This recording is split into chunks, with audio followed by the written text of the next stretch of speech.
అది సుందరగిరి అనే పల్లెటూరు. 1900 నాటి ఆ పల్లె జీవితం ప్రశాంతంగా సాగిపోయేది. కాని ఆ ఏడాది కార్తీక మాసం వెళ్లి వెళ్లగానే మార్గశిర మాసం మొదట్లోని చలి పులిలా పంజా విసిరింది. ఊరంతా పొగమంచు దుప్పటి కప్పుకొని ఉదయం 8 గంటలైనా మసకగానే ఉంది. పశువులు కొట్టంలోంచి బయటకు రావడానికి మొరాయిస్తున్నాయి. మనుషులు ఇళ్లల్లోంచి బయటకు రావాలంటే గజగజ వణికిపోతున్నారు. ఊరి నడిపొడ్డునున్న రచ్చబండ దగ్గర చలికి వణుకుతూ ఒకరికొకరు దగ్గరగా చేరి కూర్చోవడమే ఆ ఊరి జనానికి ఏకైక సాంత్వన. పొగమంచు తెరలుగా కదులుతోంది. 2-3 ఆడవాళ్లు ఒంటి నిండా పాతశాలువాలు కప్పుకొని బిందెలతో బావి దగ్గర చేరారు. అబ్బా, ఈ చలి నా ప్రాణం తీసేస్తుంది. బాయిలో నీళ్లు కూడా మంచుగడ్డల్లా అయిపోయాయి. చెంబు ముంచితే చెయ్యి మొద్దుబారిపోతుంది. నిజమే లచ్చవ్వా, మా మావగారికి రాత్రంతా దగ్గే. ఈ చలికి ఆయనకి జ్వరం, కీళ్ల నొప్పులు మళ్లీ మొదలయ్యాయి. కాస్త వేడి గంజి కాచిపోద్దామంటే ఇంట్లో గింజలు కూడా అయిపోయాయి. తిండిగోల నా దగ్గర చెప్పగే పార్వతి.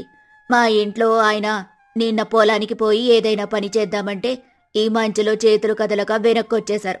ఈ చలికాలం మనల్ని బతకనిచ్చేలా లేదు. మీరైనా పొలానికి పోయారు, మా ఇంట్లో. ఆపు కాంతమ్మ నీ కళ్ళబుల్లి కబుర్లు. మీ ఇంట్లో గింజలకా కొదవా? మీ గాదె నిండుగా ఉంది.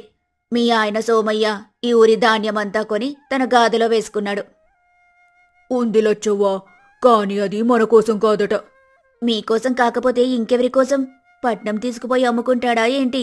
ఇక్కడ మనుషులు చలికి ఆకలికి చేస్తుంటే కనీసం ఊరి జనానికి కాస్త గంజి కాయడానికైనా గింజలివ్వచ్చుగా. ఆ మాట నేను నిన్ననే అడిగానే. ఒక్క గింజ కూడా బయటకు పోవడానికి వీల్లేదు. ఎవరి ఆకలి వాళ్లదే. కష్టపడి కొన్నాను, వాళ్లని కూడా కొనుక్కోమను. సోమరిపోతుల్లో కూర్చుంటే ఎలా అని నా మీదే కేకులేశారు. నా మాట ఆయన వింటే కదా. ఆహా, ఎంత మాట అన్నాడు మీ ఆయన. ఊరంతా సోమరిపోతుల్లా కనపడ్డామా? ఇప్పుడు చూడు, ఈ చలికి పొలానికి పోదామన్నా పనులు సాగట్లేదు. ఉన్న 4 గింజలతో ఇల్లు గడవాలి. ఊరంతా ఒక కుటుంబంలా బతకాల్సింది పోయి ఇలా ఎవరికి వాళ్లే దాచుకుంటే ఎలాగే? ఆయన తీరు మొదటి నుండి ఇంతే కదా. తనది తప్ప పక్క వాళ్లది ఆలోచించడు. సరే పదలచ్చవ్వా, ఇంట్లో మావగారు జ్వరంతో బాధపడుతున్నారు. ఈ చన్నీళ్లు తీసుకుపోయి ఏం చేస్తానో ఏంటో. ఇద్దరూ బిందెలెత్తుకొని వణుకుతూ వెళ్లిపోతారు. కాంతమ్మ మాత్రం వాళ్లు వెళ్లిన వైపే చూస్తూ నిస్సహాయంగా నిలబడిపోతుంది. ఊరి నడిపొడ్డున ఉన్న రచ్చబండ చలికి వణుకుతూ 10 మంది మగవాళ్లు అక్కడక్కడ కూర్చుని ఉన్నారు. లింగయ్య, వెంకయ్య, శివయ్య అక్కడే ఉన్నారు. అబ్బా, ఈ రాయి కూడా మంచుగడ్డలా ఉంది. కూర్చుంటే వెన్నెలో వణుకు పుడుతోంది. ఉన్న 4 గింజలు కూడా అయిపోయాయి లింగయ్య. ఊరిలో ఎవరింట్లో చూసినా పొయ్యి వెలగట్లేదు. వండుకోవడానికి గింజలు లేవు. అబ్బా, ఈ చలికాలకి నా దగ్గు ఇంకా ఎక్కువైందే. కాని ఇంట్లో ఒక్కడిగా కూర్చోలేక ఇక్కడే నలుగురితో కూర్చుందామని వచ్చాను. నువ్వు కాస్త ఇంటి దగ్గరే ఉండాల్సింది శివయ్య గారు. ఈ మంచులో బయటకెందుకు వచ్చావు? ఇంట్లో మాత్రం ఏం వెచ్చదనముందయ్యా. నా కోడలు పార్వతి పొద్దున్నే లేచి గంజి కాద్దామని చూస్తే వండడానికి గింజలు లేవు. అది బావి దగ్గరికి పోయింది. నేను ఇక్కడే కాసేపు. అంతా మన కర్మ. ఊరిలో ఒకడు మాత్రం గాదె నిండా ధాన్యం, అటక నిండా మందపాటి గొంగళ్ళు పెట్టుకుని హాయిగా ఇంట్లో కూర్చున్నాడు. ఎవరి గురించి చెబుతున్నావు వెంకయ్య? ఇంకెవరు, మన సోమయ్య గురించే. నిన్న సాయంత్రం అటుగా పోతుంటే చూశాను. వాడి గాదె నిండుగా ఉంది. వాడి ఇంట్లోంచి చక్కటి వేడి వస్తోంది. వాడి భార్య కాంతమ్మ వేడివేడి గంజి కాచిస్తుంటే వాడు దర్జాగా తాగుతూ కూర్చున్నాడు. చూసావా, ఇక్కడ మనం చలికి ఆకలికి చస్తుంటే వాడు గంజి తాగుతున్నాడా? కనీసం ఊరి జనమంతా ఇబ్బంది పడుతున్నారని ఒక్క కుంచెడు గింజలైనా దానం చేయొచ్చు కదా. వాడికి ఆ బుద్ధెక్కడిదయ్యా. వాడు పుట్టిందే లాభం కోసం. పక్కవాడికి పుణ్యానికి గ్లాసుడు నీళ్లు కూడా ఇవ్వడు. మీరు ఊరికే అతన్ని నిందిస్తున్నారు. పాపం, అతనికి ఎంత కష్టం వచ్చిందో. నిన్న రాత్రి వాళ్ళ గాదెలోంచి ఎవరో 2 పెద్ద బస్తాలు దొంగలించారంట. నిజమా? దొంగతనం జరిగిందా? మరి లేకపోతే ఏంటి? అందుకే పాపం ఉన్న గింజలనైనా కాపాడుకుందామని ఎవరికి ఇవ్వకుండా దాచుకుంటున్నాడు. నీకెలా తెలుసు ఈ మాట? పొద్దున్నే కాంతమ్మ బావి దగ్గర లచ్చవ్వతో చెబుతుంటే నేనే విన్నాను. ఇంతలో లచ్చవ్వ పార్వతి అటుగా వస్తారు. వాళ్ల మాటలు విన్న లచ్చవ్వకు కోపమొస్తుంది. ఏంటి వెంకయ్య, ఏం కబులు చెబుతున్నావు? కాంతమ్మ నాతో దొంగతనం జరిగిందని చెప్పిందా? నువ్విన్నావా? అది కాదు, అంటే మీరు మాట్లాడుకుంటుంటే దూరం నుండి విన్నట్టు. చీనోర్మి, లేనిపోనివి కల్పించి చెప్పకు. కాంతమ్మ నాతో చెప్పింది దొంగతనం గురించి కాదు. వాళ్ళాయన సోమయ్య గారు ఒక్క గింజ కూడా ఊరికివ్వను, ఎవరికి కావాలంటే వాళ్లను కొనుక్కోమని అన్నారని చెప్పింది. దాన్ని నువ్వు దొంగతనం జరిగిందని మార్చేస్తావా? చూసావా వెంకయ్య నీ అబద్ధం? నువ్వు మనిషివి కాదు, ఊరి మీద పడ్డ పుండువి. లేనిపోనివి పుట్టించి మనుషుల మధ్య చిచ్చు పెడతావు. అంటే వాడు దొంగతనం జరగకపోయినా మనకు సహాయం చేయట్లేదన్నమాట. వాడి స్వార్థం వాడిది. మామగారు, మీకు జ్వరం ఎక్కువైంది, పదండి ఇంటికి పోదాం. ఇంట్లో మాత్రం ఏం సుఖముందమ్మా, అక్కడ కూడా చలే. ఇక్కడే కాసేపు. మనమంతా ఇలా అనుకుంటే లాభం లేదు. ఊరంతా కలిసికట్టుగా ఉంది. ఒక్కడు మాత్రం ఇలా స్వార్థంగా ఉంటే ఎలా? నేనే పోయి అడుగుతాను. ఊరి తరపున అడిగితే కాదంటాడా? పద వెంకయ్య, నువ్వు కూడా రా. అయ్యో, నాకెందుకులే. వాడు నాకేమైనా అప్పిబాలా ఏంటి? నేనొస్తే గొడవ పెద్దదవుతుంది. నువ్వు వస్తే గొడవ పెద్దది కాదు. నువ్వు ఇక్కడుండి అబద్ధాలు చెబితేనే గొడవ పెద్దదవుతుంది. మర్యాదగా లింగయ్యతో పో. పద శివయ్య గారు, మీరు పెద్దవారు, మీరడిగితే కాదనకపోవచ్చు. లింగయ్య, శివయ్య, వెంకయ్య ముగ్గురు సోమయ్య ఇంటికి బయలుదేరుతారు. లచ్చవ్వ, పార్వతి వాళ్ల వైపే ఆందోళనగా చూస్తూ సోమయ్య ఇంటి అరుగు మీద మంచి ఉన్ని శాలువా కప్పుకొని వెచ్చటి పాలు తాగుతూ కూర్చున్నాడు. అతని భార్య కాంతమ్మ ఇంట్లో వంట చేస్తోంది. లింగయ్య, శివయ్య, వెంకయ్య వణుకుతూ అతని ఇంటి ముందు నిలబడతారు. ఏమయ్యా సోమయ్య, ఇంట్లో వెచ్చగా కూర్చున్నావా? బయట ప్రపంచం ఎలా ఉందో చూసావా? చూశాను లింగయ్య. చలికాలం వస్తుందని నాకు ముందే తెలుసు. అందుకే 6 నెలల ముందే ధాన్యం కొని గాదె నిండా నింపాను. మీలాగా చలి వచ్చాక గజగజ వనకడం లేదు. ముందు చూపుండాలి మనిషికి. నువ్వు చెప్పింది నిజమే సోమయ్య. మాకు ఆ ముందు చూపు లేకపోయింది. ఇప్పుడు ఊరంతా చలికి ఆకలికి అల్లాడుతున్నారు. వండుకుందామన్నా ఒక్కరి ఇంట్లో గింజలు లేవు. అయితే నన్నేం చేయమంటావు శివయ్య గారు? నా దగ్గరున్న ధాన్యం దానం చేయమంటావా? దానం కాదయ్యా సోమయ్య, ఊరి అవసరం. ఊరంతా గంజి కాచుకోవడానికి నీ గాదెలోంచి ఓ బస్తా గింజలిస్తే ఊరంతా నీకు రుణపడి ఉంటారు. అవును సోమయ్య, పిల్లలు, ముసలివాళ్ళు చాలా ఇబ్బంది పడుతున్నారు. చూడండి, నా ధాన్యం నా కుటుంబం కోసం, నా భార్య, నేను కడుపు నిండా తినడం కోసం. నేను 6 నెలలు కష్టపడి సంపాదించి కొన్నాను. మీరు అప్పుడేం చేశారు? కబుర్లు చెప్పుకుంటూ కాలక్షేపం చేశారు. ఇప్పుడు చలిరాగానే నా గాదె మీద పడ్డారా? సోమయ్య, మాటలు మర్యాదగా రానివ్వో. మేమేం కాలక్షేపం చేయలేదు. మాకు వచ్చిన దాంట్లో మేం బతుకుతున్నాం. నీకా దేవుడెక్కువిచ్చాడు, పక్కవాడికి లేనప్పుడు పంచివ్వడం ధర్మం. ఆ ధర్మం మాటలు నాకు చెప్పకు. నాకు నా కుటుంబమే ముఖ్యం. ఊరి గురించి నేను ఆలోచించను.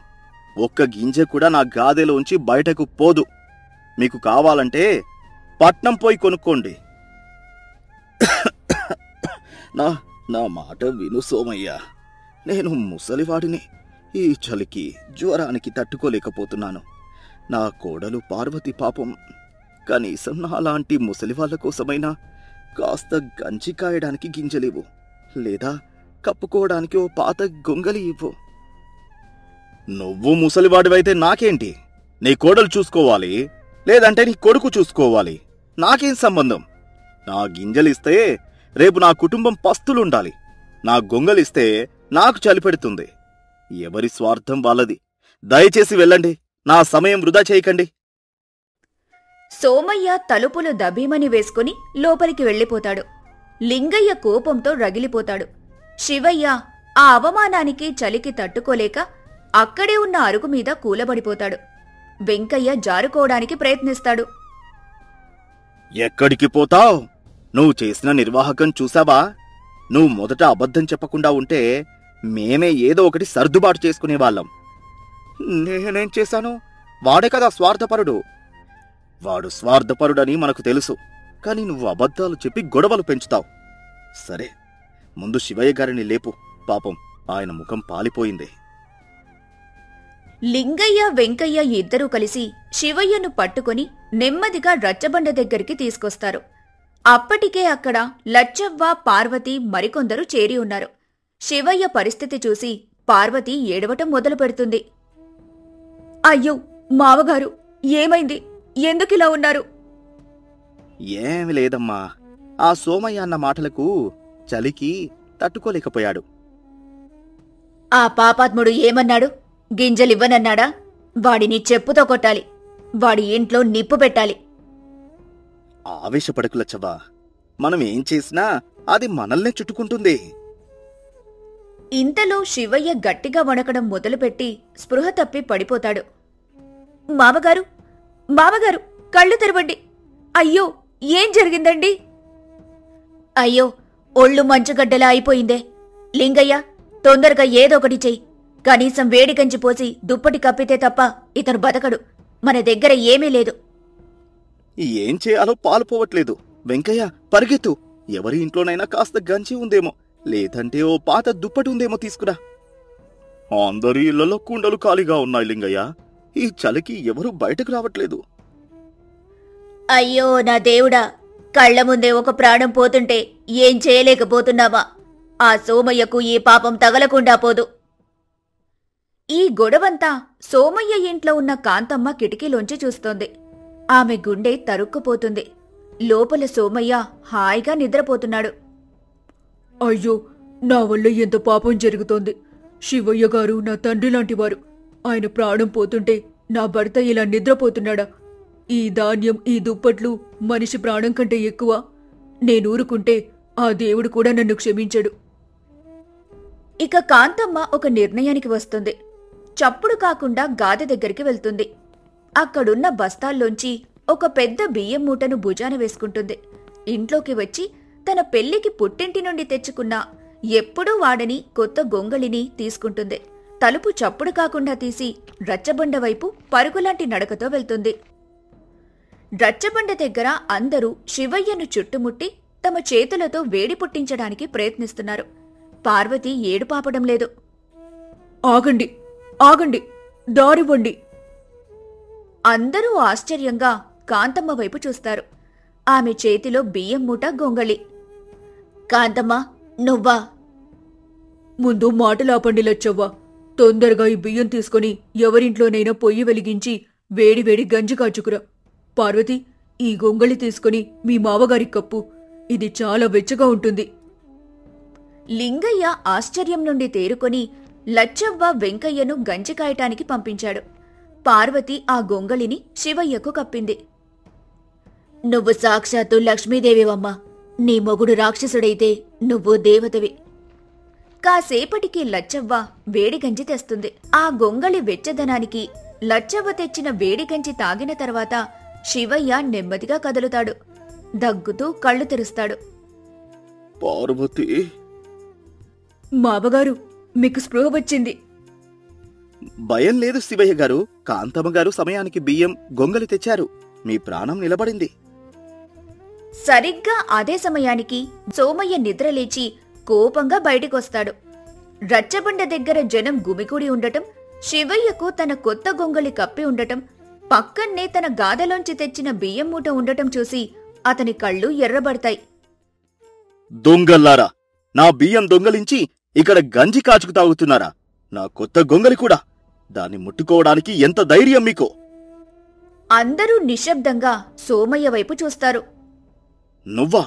నువ్వా ఇది చేసింది? నా బియ్యాన్ని, నా గొంగలిని దొంగలకు పంచిపెడతావా? నీకెంత ధైర్యం? పద ఇంట్లోకి. నేను రాను. సోమయ్య ఆశ్చర్యంతో ఆగిపోతాడు. అవును, నేనే ఇచ్చాను. వాటిని దొంగతనమనరు, దానమంటారు. మీరు దాచుకున్న ఆ బియ్యం, ఆ గొంగళి అక్కడ చలికి చచ్చిపోతున్న శివయ్య గారి ప్రాణం కంటే ఎక్కువ. నా వస్తువులు నా ఇష్టం. కాదు, మనం మనుషులం, జంతువులం కాదు. ఊరంతా ఒక కుటుంబం. ఇక్కడొక ప్రాణం పోతుంటే మన ఇంట్లో ధాన్యం పెట్టుకొని మనం వెచ్చగా ఉంటే ఆ వెచ్చదనం మన ఒంటికి అంటకూడదు. ఆ తిండి మనకు అరగకూడదు. అది పాపం. చూసావా సోమయ్య, నీ భార్యకున్న జ్ఞానం కూడా నీకు లేకుండా పోయింది. ఆమె మమ్మల్ని కాపాడలేదు సోమయ్య, నిన్ను కాపాడింది. శివయ్య గారి ప్రాణానికి ఏమైనా జరిగి ఉంటే ఈ ఊరంతా నిన్ను ఉరితీసేది. నీ భార్య నీ మెడకు చుట్టుకోబోయిన పాపాన్ని తన మంచితనంతో కడిగేసింది. శివయ్య గారు, నన్ను క్షమించండి. క్షమించాల్సింది ఆయన్ని కాదు సోమయ్య, నీ భార్యను. నన్ను క్షమించు కాంతమ్మ, నా కళ్ళు తెరిపించావు. సరే సరే, జరిగిందేదో జరిగింది. శివయ్య గారు బతికి బట్ట కట్టారు. ఒక్కడివేం చేస్తావు సోమయ్య, నువ్వు కూడా రా, ఇక్కడే కూర్చో. సోమయ్య నెమ్మదిగా ఆ రచ్చబండ మీద ఊరి జనంతో కలిసి కూర్చుంటాడు. కాంతమ్మ కూడా వచ్చి అతని పక్కన కూర్చుంటుంది. లింగయ్య, ఇప్పుడు చూడు ఎంత వెచ్చగా ఉందో. అవును వెంకయ్య, ఈ వెచ్చదనం గంజిది కాదు, కలిసి పంచుకోవడం వల్ల వచ్చిన వెచ్చదనం. సంపదను దాచుకోవడంలో తాత్కాలిక సుఖం ఉండొచ్చు, కానీ దాన్ని నలుగురితో, ముఖ్యంగా అవసరంలో ఉన్నవారితో పంచుకోవడంలోనే అసలైన ఆనందం, వెచ్చదనం, మానవత్వం ఉంటాయి. సీతానగరం అనే ఊరికి రుద్రయ్య అనే జమీందారు ఉండేవాడు. పేరుకు జమీందారే కాని ఆయన పిసినారితనం గురించి చెప్పుకోవాలంటే రామాయణమంత కథ అవుతుంది. ఆయన ఆస్తికి అంతులేదు, కాని ఆయన చేతిలోని గవ్వజారాలంటే గంటం గడవాలి. ఆ ఊరి ప్రజలందరూ ఆయన పొలాల్లోనే పనిచేసేవాళ్లు, కాని వాళ్ల కష్టానికి తగ్గ ఫలితం దక్కేది కాదు. సీతానగరం ఊరి మధ్యలో ఒక పెద్ద చెరువు ఉండేది. అది జమీందారు గారి తాతల కాలంలో తవ్వించింది. ఆ చెరువు నీళ్లతోనే ఊరంతా పచ్చగా ఉండేది. కాని ఆ ఏడాది కాలం కలిసి రాలేదు. వానలు పడక చెరువు సగం పైగా అడుగంటింది. బావులు, నూతులు ఎండిపోయాయి. ఊరిలో గుక్కెడు నీటికి కటకట మొదలైంది. జమీందారు గారి గడి ముందు ఊరి పెద్దలంతా చేరారు. జమీందారు గారు, దయచేసి బయటకు రండి, మీతో మాట్లాడాలి. ఏంట్రా గోలా, నాకేం పని పాటలు లేవనుకున్నారా?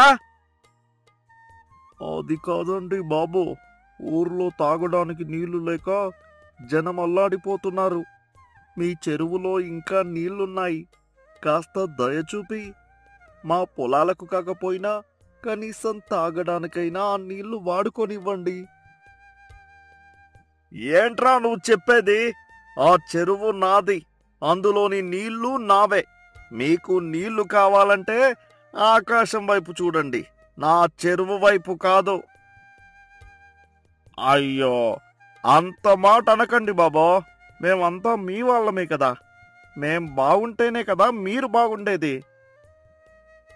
మీ మొఖాలు, ఆ ఉన్న కాస్త నీళ్లు కూడా మీకు వదిలితే నా పొలాలు ఎండిపోవా?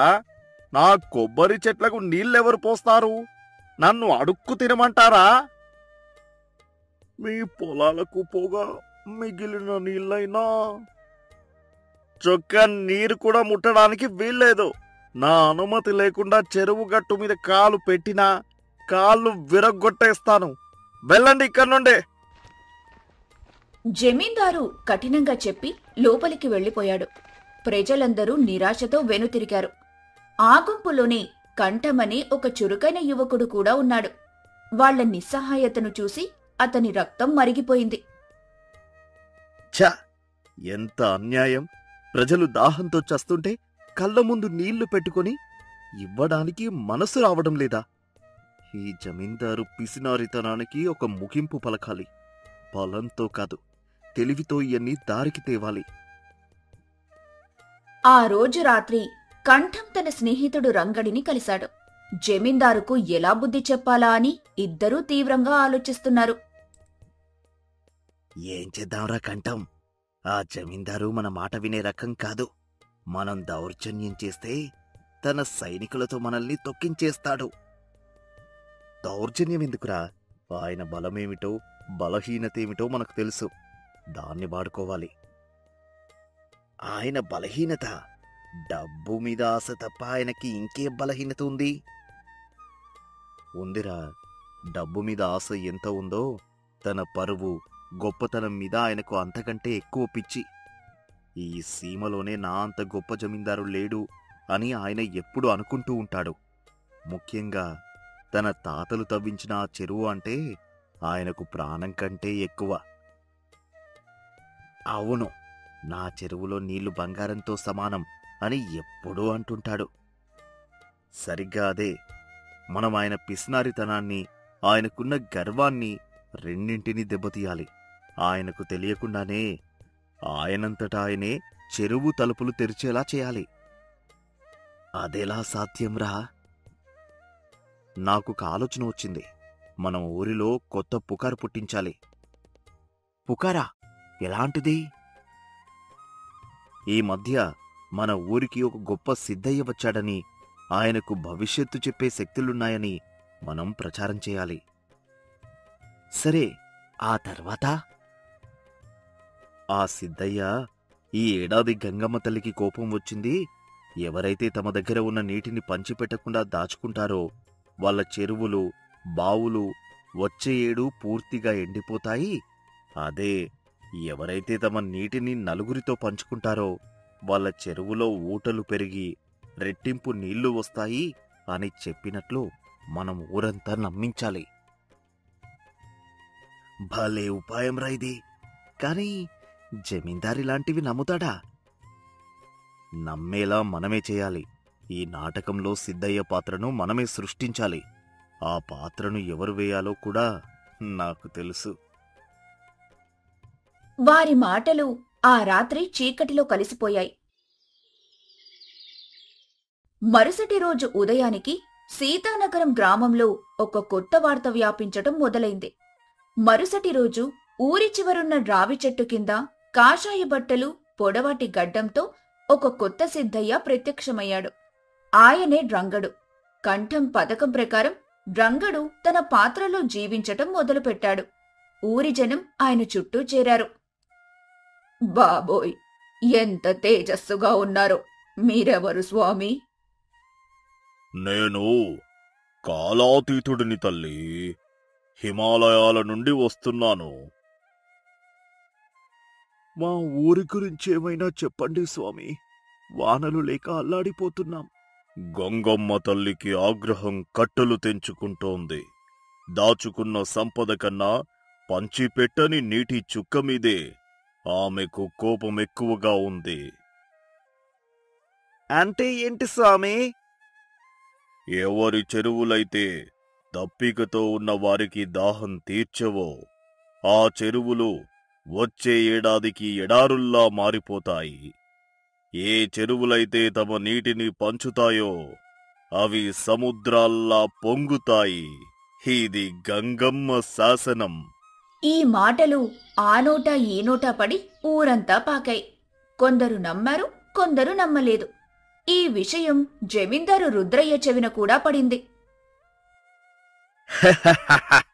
ఏం కట్టుకథలు! నా చెరువు ఎండిపోతుందా? నా తాతల పుణ్యం నన్ను కాపాడుతుంది. ఎవడో దొంగ సన్యాసి మాటలు నేను నమ్మ. అదే సమయంలో కంఠం తన పథకంలో మరో అడుగు ముందుకు వేశాడు. అతను పక్క ఊరి జమీందారు దగ్గరికి వెళ్లాడు. నమస్తే జమీందారు గారు. ఎవరయ్యా నువ్వు? ఏం కావాలి? నేను సీతానగరం వాడిని. మా ఊరిలో నీటికి కటకటగా ఉంది. మీ చెరువులో నీళ్లు వాడుకోవడానికి అనుమతి ఇస్తే మీకు పంటలో వాటా ఇస్తాం. పక్క ఊరి జమీందారు మంచివాడు. వెంటనే ఒప్పుకున్నాడు. సీతానగరం ప్రజలు కొందరు బండ్ల మీద నీళ్లు తెచ్చుకోవటం మొదలుపెట్టారు. ఈ విషయం తెలిసిన రుద్రయ్య కోపంతో ఊగిపోయాడు. నా ఊరి ప్రజలు నా కళ్ళ ముందే పక్క ఊరి నుండి నీళ్లు తెచ్చుకుంటారా? నన్ను అవమానిస్తారా? ఎంత ధైర్యం వీళ్ళకి! ఆయనకు తన పిసినారితనం కంటే తన పరువు పోతుందన్న బాధ ఎక్కువైంది. సిద్ధయ్య చెప్పిన మాటలు ఆయన మనసులో మెల్లగా నాటుకోవటం మొదలుపెట్టాయి. తన ప్రజలు పక్క ఊరి నుండి నీళ్లు తెచ్చుకుంటున్నారని తెలిసినప్పటి నుండి జమీందారు రుద్రయ్యకు నిద్ర కరువైంది. ఆయన పిసినారితనం, ఆయన పరువు రెండూ యుద్ధం చేసుకుంటున్నాయి. ఛ! నా చెరువు ఉండగా నా ప్రజలు పక్క ఊరి వాడి కాళ్ళ మీద పడటమా? వాడి చెరువు గొప్పదని, నా చెరువు పనికిరాదని ఒప్పుకున్నట్లే కదా. అదే సమయంలో కంఠం రంగడు తమ నాటకాన్ని మరింతగా రక్తకట్టించారు. చూసారా, పక్క ఊరి జమీందారు ఎంత మంచివాడో. ఆయన చెరువులో నీళ్లు తీసుకున్నప్పటి నుండి ఆ చెరువులో ఊట పెరిగిందట. నీళ్లు అస్సలు తగ్గడం లేదట. అదే మరి గంగమ్మ దీవెన అంటే పంచిన కొద్దీ పెరుగుతుంది. ఈ మాటలు కావాలని జమీందారు గూఢాచారుల చెవిన పడేలా చేశారు. వాళ్లు వెంటనే వెళ్లి జమీందారుకు విషయం చెప్పారు. జమీందారు గారు, ఊరిలో జనం పక్క ఊరి చెరువు గురించే గొప్పగా మాట్లాడుకుంటున్నారు. సిద్ధయ్య చెప్పింది నిజమేనని, ఆ చెరువులో నీటి మట్టం పెరుగుతోందని అంటున్నారు. అబద్ధం, అదంతా కట్టుకథ. కానీ జనం అదే నమ్ముతున్నారు బాబూ. మన జమీందారు చెరువు శాపానికి గురవుతుంది, అందుకే ఆయన నీళ్లు ఇవ్వడం లేదు అని కూడా అనుకుంటున్నారు. ఈ మాటలు ఈటెల్లా జమీందారు గుండెల్లో గుచ్చుకున్నాయి. తన చెరువు శాపగ్రస్తమని తన ప్రజలే అనుకుంటున్నారా అని, ఇంతకంటే అవమానం మరొకటి లేదనుకొని ఆయన ఇక ఉండబట్టలేక స్వయంగా రావి చెట్టు కిందున్న సిద్ధయ్య దగ్గరికి వెళ్లాడు. నువ్వేనా సిద్ధయ్యవి? నేనే. నా చెరువు గురించి నువ్వేమైనా చెప్పగలవా? ఆ చెరువుకు గొప్ప భవిష్యత్తు ఉంది, కాని దాని యజమాని చేతిలోనే దాని నాశనం కూడా ఉంది. గంగమ్మ శాపం తగిలితే ఆ చెరువు ఉన్న చోట ఇసుక తిన్నెలు తప్ప ఏమీ మిగలవు. ఆ మాటలకు జమీందారు ముఖం పాలిపోయింది. ఆయనకు భయం, పరువు రెండూ పట్టుకున్నాయి. పిసినారితనం మీద పరువు, భయం గెలిచాయి. ఆయన మనసులో ఒక నిర్ణయానికొచ్చాడు. ఆ సాయంత్రమే జమీందారు రుద్రయ్య ఊరంతా దండోరా వేయించాడు. జమీందారు రుద్రయ్య గారి యానా, రేపు ఉదయం మన ఊరి చెరువు దగ్గర గంగమ్మ జలయాగం జరుగుతుంది. జమీందారు గారు స్వయంగా చెరువు తలుపులు తెరిచి ప్రజలందరి దాహం తీర్చనున్నారు. ఊరి ప్రజలందరూ వచ్చి అమ్మవారి తీర్థం స్వీకరించి కావలసినన్ని నీళ్లు తీసుకెళ్లవచ్చు. ఈ ప్రకటన విని ఊరి జనం ఆశ్చర్యపోయారు. వాళ్ల ఆనందానికి అవధుల్లేవు. కంఠం రంగడు ఒకరినొకరు చూసుకుని నవ్వుకున్నారు. వాళ్ల పథకం 100కి 100 ఫలించింది. మరుసటి రోజు ఉదయం చెరువుకట్టు దగ్గర పండుగ వాతావరణం నెలకొంది. జమీందారు రుద్రయ్య పట్టుబట్టలు ధరించి గర్వంగా అక్కడికి వచ్చాడు. నా ప్రియమైన ప్రజలారా, గంగమ్మ తల్లి ఆనతి మేరకు నా చెరువు నీటిని మీ అందరితో పంచుకోవాలని నిర్ణయించుకున్నాను. నా చెరువు గొప్పదనం, దాని నీటి మాధుర్యం ఈ సీమ మొత్తం తెలియాలి అంటూ ఆయన స్వయంగా చెరువు తూములు ఎత్తాడు. నీళ్లు ఉరకలేస్తూ బయటకు ప్రవహించాయి. ప్రజలందరూ జమీందారు గారు వర్ధిల్లాలి అని నినాదాలు చేశారు. ఆ నినాదాలు వింటుంటే జమీందారుకు డబ్బు లెక్క పెట్టుకుంటున్నప్పుడు కూడా కలగని ఆనందం కలిగింది. ప్రజల కళ్లల్లో కృతజ్ఞతను చూడటం, వారి పొగడ్తలను వినటం ఆయనకు ఒక కొత్త అనుభూతినిచ్చింది. మీరు దేవుడండి బాబు, మా దాహం తీర్చారు. అంతా గంగమ్మ దయ. కొన్ని రోజులకు దేవుడు కరుణించి వానలు పడ్డాయి. చెరువు మళ్లీ నిండుకుండలా మారింది. జమీందారు మనసు కూడా మారింది. ఒరే కంఠం, ఆ సిద్ధయ్య మళ్ళీ కనపడలేదేంట్రా?